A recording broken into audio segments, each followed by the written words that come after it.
26 जनवरी पर 5 जुगाड़ू बहू का तिरंगा घर और साड़ी। ये लो, हम जंगल से और लकड़ियां लेकर आ गए हैं। हमने भी लगभग आधा घर तैयार कर दिया है। चलो चलो, बहुत काम हो गया, अब सब यहाँ आ जाओ। मैंने गर्मा गर्म चाय बनाई है, चाय पीकर फिर करेंगे बाकी का सारा काम। चलो, लगभग तो हमारा आधा तिरंगा घर बनकर तैयार हो गया है। मैं तो सोच रही हूँ कि तिरंगा घर के साथ साथ हम बाकी बचे तिरंगों से बच्चों के लिए गर्म कपड़े और खुद के लिए साड़ी भी बना लेंगे। कुछ दिनों में 26 जनवरी है, इस 26 जनवरी पर हम सब तिरंगा साड़ी पहनेंगी।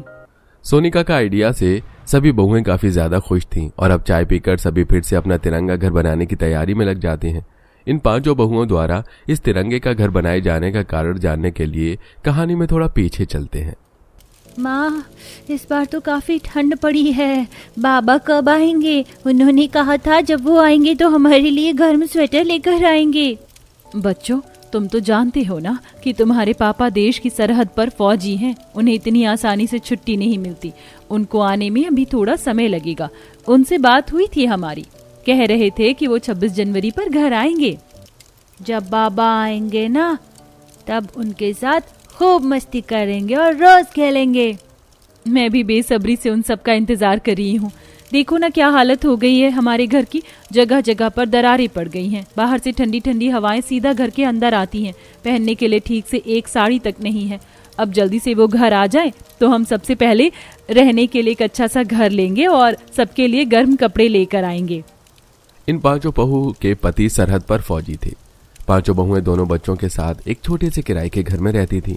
ठंड का मौसम था, किसी के भी पास पहनने के लिए गर्म कपड़े के ढंग के कपड़े नहीं थे। वहीं इस किराए के घर की टूटी दीवारों और टूटी छत से हमेशा ठंडी हवाएं घर के अंदर आती रहती थी। 5 बहुएं बेसब्री से 26 जनवरी का इंतजार कर रही थी। हर दिन की तरह सभी अपने अपने कामों में लगी होती हैं कि तभी उनके घर के दरवाजे पर दस्तक होती है। इस वक्त कौन है? अभी तो बच्चों के भी स्कूल से आने का वक्त नहीं हुआ है।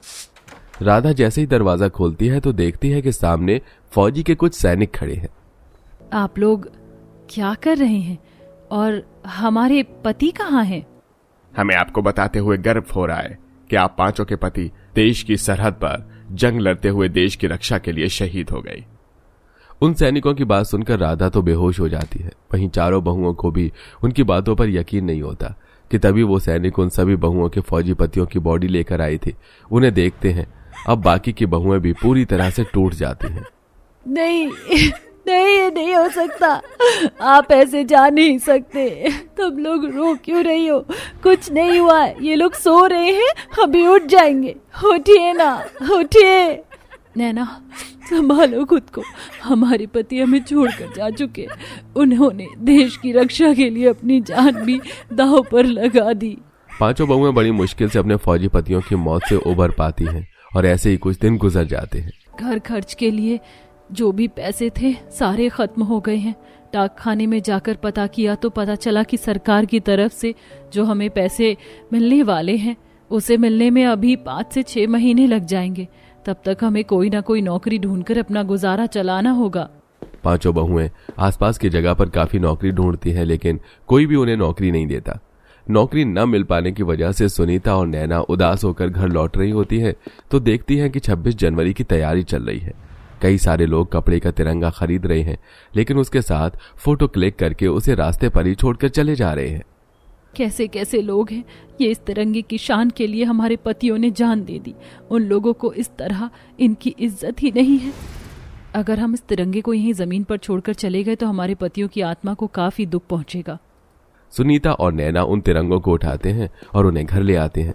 और जब भी उन्हें रास्ते या आसपास कहीं पर भी झंडे दिखते तो वो उनको अपने साथ घर ले आते और संभाल कर रखते। ऐसे ही कुछ दिन गुजर जाते हैं। बिना पैसों के चलते उन लोगों को दुकान से उधार राशन मांगने पर मजबूर होना पड़ता है। देखिए बहन जी, आप शुरुआत से हमारे यहाँ से ही राशन ले रही हैं। बीते दिनों में आप लोगों के परिवार पर जो दुखों का पहाड़ टूटा है उससे भी हम वाकिफ हैं। लेकिन बहन जी, मैं आपको कब तक उधार का राशन देता रहूंगा? देखिए कितने दिन हो गए, मुझे भी हिसाब रखना होता है। आप जल्द से जल्द कहीं से पैसे का इंतजाम करके मेरा पुराना हिसाब चुका दीजिए, वरना फिर मैं आपको आगे राशन नहीं दे पाऊंगा। आप तो सब जानते हैं कि हमारे साथ क्या हुआ है। हमने कई जगहों पर नौकरी ढूंढी लेकिन कहीं पर भी नौकरी नहीं मिल रही। बस कुछ दिन और रुक जाइए, जैसे हमें कहीं नौकरी मिलती है तो हम आपके सारे पैसे चुका देंगे। नैना उधार राशन लेकर जैसे ही घर जाती है तो देखती है कि सभी बहू का चेहरा उतरा हुआ है। क्या हुआ तुम सबको, ऐसे उदास क्यों हो? कुछ हुआ है क्या? मकान मालिक ने अपना आदमी भेजा था, कहा है कि जल्द से जल्द किराया दे दो वरना हमें घर खाली करना पड़ेगा। इन लोगों को हमारे बारे में नहीं पता क्या, किस तरह हमारी मजबूरी का फायदा उठाया जा रहा है। कहाँ से लाएं हम लोग किराया? घर का राशन तो उधार मांग कर आ रहे हैं, ऊपर से कहीं नौकरी भी नहीं मिल रही है। मकान मालिक ने हमें घर से निकाल दिया तो इस ठंड में हम बच्चों को लेकर कहाँ भटकेंगे? मेरे ख्याल से एक बार हमें मकान मालिक से जाकर खुद बात करनी चाहिए इस बारे में। शिल्पा और राधा दोनों मकान मालिक के पास जाते हैं और उनसे घर से न निकलने की विनती करते हैं। ठीक है, लेकिन एक शर्त पर, अगर तुम में से कोई भी एक मेरे साथ एक रात गुजार ले तो मैं ये पूरा घर मैं तुम लोगों के नाम कर दूंगा। फौजी की विधवा बीवी पर तुझे अपनी इतनी बुरी नजर डालते हुए जरा भी शर्म नहीं आई? राधा इतना कहकर मकान मालिक को एक जोरदार थप्पड़ मार देती है। अरे तेरी इतनी हिम्मत कि तूने मुझ पर हाथ उठाया, अभी के अभी अपने बच्चों के साथ मेरे घर से निकल जा, वरना एक एक को धक्के मार के निकाल दूंगा। राधा और शिल्पा घर जाती हैं और अब सब बहू बच्चों, घर के जरूरी सामान और घर में इकट्ठा किए हुए तिरंगों को लेकर ठंड से कपकपाती हुई एक खाली सी जगह पर जाकर बैठ जाती हैं। बहुत ज्यादा ठंड हो रही है, हम लोग कब तक इस तरह बाहर रहेंगे? हमारे पास तो पहनने के लिए गर्म कपड़े तक नहीं है। ठंड तो काफी ज्यादा हो रही है, पता नहीं कब तक यहाँ इस तरह बैठे रहना पड़ेगा। हमारे तो मदद के लिए भी यहाँ कोई नहीं है। पांचों बहुएं और उनके बच्चे ठंड से कांप रहे होते हैं। तभी वहां एक आदमी ढेर सारे कपड़े के तिरंगे लिए आता है।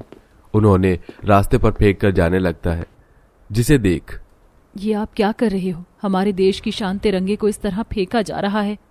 अरे बहन जी, फेंका नहीं है, रखा है। वो क्या है ना, 26 जनवरी आने वाली है तो हर जगह नए साफ कपड़े के तिरंगे लगाए जा रहे हैं। अब कौन इन्हें धोकर साफ करेगा, और ये तो बेकार है, इसलिए साइड में रख दिए। उस आदमी की बात सुनकर उन बहू को काफी दुख होता है और वो उन तिरंगों को उठाकर अपने पास ले आते हैं। उन तिरंगों को देख देख अपने पति को याद करके रोते हैं। बढ़ती ठंड और अपने बच्चों की ऐसी हालत को देखकर उन सभी को काफी दुख होता है। तभी राधा को उन कपड़ों के तिरंगों को देखकर एक तरकीब सूझती है। हमारे पास इतने सारे कपड़ों के बने हुए तिरंगे हैं। इस तिरंगे के लिए हमारे पतियों के साथ साथ और न जाने कितने लोगों ने अपनी जान की परवाह ना करते हुए दुश्मनों से लड़कर अपनी जान गंवाई है। अगर इस तिरंगे के लिए हम सब इतना कर सकते हैं तो क्यों ना इसी तिरंगे से हम लोग अपने लिए घर बनाएं जिसमें हम सब रह सके। हमारे पास ढेर सारे तिरंगे हैं, आसानी से घर बना सकते हैं और इस ठंड के मौसम को गुजार सकते हैं। राधा कह तो ठीक रही है, 26 जनवरी बिल्कुल करीब आ चुकी है, तो हमें तो आसपास कई जगह पर ढेर सारे तिरंगे मिलेंगे। अभी तिरंगा ही हमारा सर छुपाने का एक सहारा बनेगा। तिरंगा घर बनाने के लिए कुछ बहुएं जंगल से लकड़ी ला रही थी तो कुछ बहू अपने बच्चों के साथ बैठकर तिरंगे को आपस में सिल रही थी। कुछ दिन में लकड़ी के घर का ढांचा बनाते हैं और उन तिरंगों के कपड़ों को उनसे आपस में बांध देते हैं, और अगर कोई तिरंगा फटा हुआ या खराब होता है तो उसे भी वो जुगाड़ से ठीक कर देते हैं। तिरंगे के घर के साथ साथ तिरंगे की साड़ी भी कितनी अच्छी रहेगी ना। बस अब 1-2 दिन की मेहनत और है, फिर हमारा तिरंगा घर बनकर तैयार हो जाएगा। 1 से 2 दिन की लगातार मेहनत के बाद आखिरकार पांचों जुगाड़ू बहू का तिरंगा घर बनकर तैयार हो जाता है और आज 26 जनवरी के मौके पर ये पांचों बहुएं तिरंगे की साड़ी पहनती हैं। मेरी तिरंगे की फ्रॉक देखो कितनी सुंदर है, और मेरा तिरंगा स्वेटर देखो। आज हम सब काफी अच्छे लग रहे हैं। सुना है हमारे एरिया में मिनिस्टर जी आएंगे तिरंगा फहराने के लिए, हम सब वहां चलेंगे। थोड़ी देर में उस एरिया का मिनिस्टर आते हैं और जैसे ही उनकी नजर उस तिरंगे घर पर पड़ती है, इस दोस्त घर में जाते हैं जहां उनकी मुलाकात उन पांचों बहू से होती है। इस तिरंगे घर को देखकर मुझे तो यकीन ही नहीं हुआ था, तिरंगा घर आपका है, और है तो आप लोग किस तरह इस तरह के घर में क्यों रह रही हैं? उस मिनिस्टर के पूछने पर पांचों बहुएं अपनी सारी कहानी उसे बताती हैं, जैसे सुन, आप लोगों के साथ जो हुआ उसका मुझे बहुत अफसोस है और आपके पतियों के लिए बहुत गर्व भी है। आप लोग मेरे साथ चलिए, हम सब एक साथ तिरंगा लहराएंगे। पांचों बहुएं मिनिस्टर के साथ जाती हैं और अब सब एक साथ तिरंगा लहराकर हमारे देश का राष्ट्रीय गान गाते हैं। साथ ही साथ वो मिनिस्टर उनकी मदद करता है और एक घर देता है। अपनी पोस्ट की मदद से वो उन्हें काफी अच्छी नौकरी भी दिलवाता है और कुछ वक्त में सरकार से मिलने वाले पैसे भी उन्हें मिल जाते हैं और अब पांचों बहुएं अपने बच्चों के साथ हंसी खुशी एक जीवन जीती हैं। ये ले दीपाली बहू, मेथी बथुआ और सरसों साग सबको अलग अलग तरीके से बना, हम लोग टेबल पर इंतजार कर रहे हैं। इतना कह के गायत्री वहां से चली जाती है और दीपाली सागों को काटने लगती है। काश मैंने अपने माता पिता की बात मान ली होती। माँ बाप सही कहते हैं, ससुराल में बेटियों को मायके जैसा प्यार नहीं मिलता। आखिर ऐसा भी क्या हुआ था कि बहू अपने ससुराल में इतना ज्यादा परेशान थी? आखिर वो क्यों अपने माँ बाप को याद कर रही थी? आइए जानने के लिए चलते हैं कहानी में थोड़ा पीछे। बेटा दीपाली, ऐसे रोज रोज चिकन बिरयानी, चिकन कबाब खाना सेहत के लिए ठीक नहीं है। बेटा माँ सही कह रही है, रोज इतना चिकन खाना ठीक नहीं है, कभी हरी सब्जियां भी खा लिया करो। पापा आप भी मम्मी के साथ मुझे बोलने लग गए। आपको पता तो है कि मुझे चिकन बिरयानी मटन खाना बहुत पसंद है।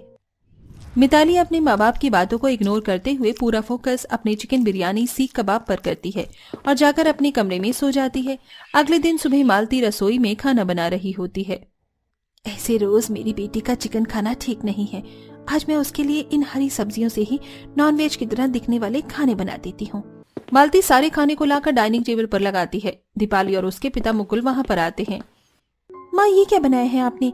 चिकन की कोई नई डिश नहीं है क्या? दीपाली के पिता जैसे ही पहला निवाला खाते हैं वो समझ जाते हैं कि ये सारा खाना तो हरी सब्जियों से बना हुआ है, लेकिन वो चुपचाप खाना खा रहे होते हैं। लेकिन जैसे ही दीपाली सीख कबाब को छूती है, ये कैसा पिलपिला सा सीख कबाब बनाया है माँ आपने? और वो जैसे ही बिरयानी को चम्मच से अपने मुंह में खाती है तो कटहल के बीज उसके मुंह में आ जाते हैं और वो उसको थूकते हुए कहती है, माँ ये क्या है? आपको पता तो है कि मुझे चिकन कबाब, चिकन बिरयानी, मटन ये सब खाना पसंद है, तो आपने ये हरी सब्जियों का सारा खाना क्यों बनाया है मेरे लिए? मैंने इसलिए तेरे लिए सारा खाना हरी सब्जियों से बनाया ताकि तुझे हरी सब्जी खाने की भी आदत लगे। सोच, अगर तेरी शादी कहीं ऐसे घर में हो जाए जो हरी सब्जियों को खाना पसंद नहीं करते, तो तब तू क्या करेगी? कैसे रहेगी तू अपने ससुराल में? अरे माँ, आज के टाइम में ऐसा कौन सा परिवार है जो चिकन कबाब, मटन, बिरयानी नहीं खाता हो? अरे माँ, आजकल सब चिकन लवर हैं। माँ, चिकन लवर हैं सब। पर बेटा थोड़ा तो खा ले, मैंने बहुत मेहनत से बनाया है। आप खाइए अपने इस कटहल की बिरयानी और बंद गोभी के कबाब और गोभी कीमा, ये सब मैं नहीं खाने वाली। मैं जा रही हूँ बाहर रेस्टोरेंट में बटर चिकन, सीख कबाब, मटन कोरमा खाने। अब दीपाली अपने घर की हरी सब्जियों को छोड़कर बाहर रेस्टोरेंट में जाती है और वेटर से कहती है, मेरे लिए बटर चिकन, मटन सीख कबाब, मटन बिरयानी और चिकन कोरमा फटाफट लेकर आ जाओ, बहुत तेज भूख लग रही है। वेटर दीपाली के कहने पर उसके सारे ऑर्डर को टेबल के आगे सजा देता है और दीपाली फटाफट 2 मिनट में सारा बटर चिकन, सीख कबाब, मटन कोरमा, चिकन कीमा खत्म कर देती है। कुछ देर बाद दीपाली अपने घर आती है जहां पर बहुत सारे मेहमान बैठे हुए होते हैं। दीपाली के पास उसकी माँ आती है और उसको साइड में ले जाकर कहती है, अरे कहाँ रह गई थी सुबह से? कहाँ थी तू अब तक? अब जाओ फटाफट तैयार होकर नीचे आ जा, तुझे देखने वाले लड़के आए हैं। सोफे पर बैठ के सभी लोग चाय समोसे खा रहे होते हैं। वहीं दूसरी तरफ दीपाली तैयार होकर अपने ससुराल वालों के सामने आती है। दीपाली अपने सास के पैरों को छूती है, तभी गायत्री कहती है, खुश रहो बेटा, मालती तुम्हारी बेटी तो बहुत खूबसूरत है और मुझे तुम्हारी बेटी पहली ही नजर में पसंद आ गई। गायत्री जैसे ही तारीफ करती है तभी दीपाली एक जोरदार डकार मारती है। अरे बहू, तुम ठीक तो हो? गायत्री चिंता मत करो, दरअसल आप लोगों के आने की खुशी में मेरी बेटी ने सुबह से खाने का एक निवाला भी मुंह में नहीं लिया है और खाली पेट रहने की वजह से इसके पेट में गैस बन गई है। ये लो दीपाली, तुम ये थोड़ा सा पानी पी लो, तुम्हें अच्छा महसूस होगा। लंबी बातचीत के बाद ससुराल वाले दीपाली को पसंद करके अपने घर चले जाते हैं तो उसे 3 महीने बाद जनवरी के कड़ाके की ठंड में उन दोनों की शादी भी हो जाती है और दीपाली अपने ससुराल में गृह प्रवेश करती है। जा बेटा आराम कर ले, फिर सुबह पहली रसोई में तुझे बहुत सारा खाना भी बनाना होगा। सास के कहने पर दीपाली अपने पति के साथ जाकर अपने कमरे में सो जाती है। अगले दिन सुबह दीपाली रसोई में अपने पहले रसोई के लिए जाती है जहां उसकी सास अपने हाथों से कई तरीके के साग जैसे मेथी, पालक, सरसों, चौलाई, बथुआ, मूली के पत्ते लेकर दीपाली के हाथ में देती है। ये क्या है माँ जी? मैं तो सबके लिए इस ठंड में चिकन कोरमा बनाने की सोच रही थी और आपने ये हाथों में इतने सारे साग, जंगली घास फूस क्यों ले रखा है? ये क्या बोल रही है बहू? तेरा दिमाग तो ठीक है, ठंड में यहाँ साग ही खाया जाता है, फटाफट बना ला सबके लिए। ठीक है माँ जी, मैं बना देती हूँ। शादी वाली रात में मैंने कुछ खाया ही नहीं था, सोचा था अपनी पहली रसोई में चिकन कोरमा, मटर बिरयानी, सीख कबाब बनाकर अपनी ससुराल वालों को खिलाऊंगी और खुद भी खाऊंगी, लेकिन मेरी सास ने तो मुझे पहले ही रसोई में ये घास फूस बनवा लिया। कुछ ही देर बाद दीपाली सबके लिए सरसों, पालक, मूली के पत्ते, बथुआ, चौलाई का साग बनाकर डाइनिंग टेबल पर लगाती है। और अब अपने पूरे परिवार के साथ दीपाली को भी साग ही खाना पड़ता है। भाभी, साग तो आपने बहुत अच्छा बनाया है और ये चौलाई, ये तो खाने में बहुत ही स्वादिष्ट लग रही है। थैंक यू ननद जी। पता नहीं मेरे ससुराल वालों को ये घास फूस कैसे पसंद आ रहा है। अब सभी लोग दीपाली के हाथों के साग को खा के अपने अपने काम में लग जाते हैं। वहीं दीपाली अपने कमरे में। पूरे 1 हफ्ते हो गए हैं और मैंने चिकन नहीं खाया। अब कुछ भी हो, मैं रात में खाने में अपनी सास को बोलूंगी कि मुझे चिकन खाना है। सुबह से शाम हो जाती है और दीपाली रात के खाना बनाने में ठंड से कांपते हुए रसोई की तरफ आ जाती है। आज तो कुछ भी हो जाए, इस ठंड में मस्त चिकन बना के खाऊंगी। दीपाली रसोई में आती है, जहां वो देखती है कि रसोई में कई तरह के साग, मेथी, चने का साग, सरसों साग, लाल चौलाई, हरी चौलाई रखी हुई थी। ये इतने सारे साग फिर से कौन लेकर आया? तभी वहां पर गायत्री और कोमल आती हैं। अरे बहू, मैं तुझे तेरे कमरे में ढूंढ रही थी और तू तो पहले ही रसोई में है। चल अच्छा है, अब मैंने ये 10 तरह के साग, सरसों, पालक, मेथी, चने के साग लाकर रखा है। रात के खाने में यही खाएंगे। माँ, वो मुझे चिकन खाना था और साग तो हमने सुबह भी खाया था। आप कहो तो आज रात चिकन बना लूं? इतनी महंगाई में चिकन खाना है भाभी आपको? नहीं नहीं बहू, तू साग ही बना। इस ठंड में साग सेहत के लिए बहुत अच्छा होता है और ये चिकन विकन साल में 1 बार बनता है मेरे घर में। जब बनेगा तो खा लियो। गायत्री और कोमल इतना कह के वहां से चली जाती हैं। काश मैंने अपने माता पिता की बात मान ली होती। माँ बाप सही कहते हैं, ससुराल में बेटियों को मायके जैसा प्यार नहीं मिलता। दीपाली आज फिर अपनी सास के कहने पर सबके लिए साग बना के लाती है और आज फिर दीपाली को साग ही खाना पड़ता है।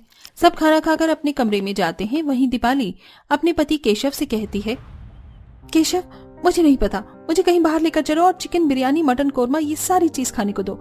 मैं अब ये साग और नहीं खा सकती। इतने पैसे नहीं है मेरे पास कि मैं तुम्हें महंगे रेस्टोरेंट में जाकर chicken korma, butter chicken, biryani खिला सकूं। और हमारे यहाँ सीजन का खाना खाया जाता है। अभी ठंड पड़ रही है तो अभी तुम्हें सारी सर्दी साग ही खाना पड़ेगा। दीपाली की आखिरी उम्मीद उसके पति थे, लेकिन उसने भी उसकी उम्मीदों पर पानी फेर दिया था। कुछ दिन ऐसे ही बीतते हैं और दीपाली से मिलने उसकी माँ मालती और उसके पिता मुकुल घर पर आते हैं। दीपाली अपने माता पिता के लिए साग और हरी पत्तेदार सब्जियां बनाकर लाती है। सभी लोग खुशी खुशी खाने को खाते हैं। कुछ देर बाद मालती और मुकुल अपनी बेटी से उसके कमरे में बैठकर बात कर रहे होते हैं। और बेटा, तूने ये हरी पत्तेदार सब्जियां बनाना सीख लिया? लगता है अब मेरी बेटी ने चिकन खाना छोड़ दिया है। नहीं माँ, ऐसा नहीं है। चिकन कोरमा, मटन, बिरयानी, सीख कबाब मेरा आज भी मनपसंद है, लेकिन ससुराल वालों की पसंद में मुझे ढलना पड़ा। और आपने भी तो कहा था कि ससुराल बेटी का कभी मायका नहीं हो सकता। दरवाजे पर खड़ी गायत्री ये सारी बातें सुन लेती है और उसे अपनी गलतियों का एहसास भी होता है। कुछ देर बाद दीपाली रात के खाने के लिए रसोई में आती है, जहां वो देखती है कि रसोई में बहुत सारा चिकन पड़ा हुआ था। इतना सारा चिकन कहाँ से आया?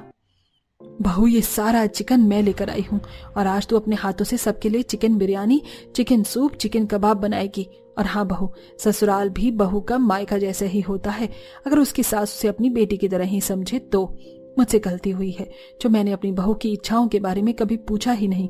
मुझे माफ कर दे बहू।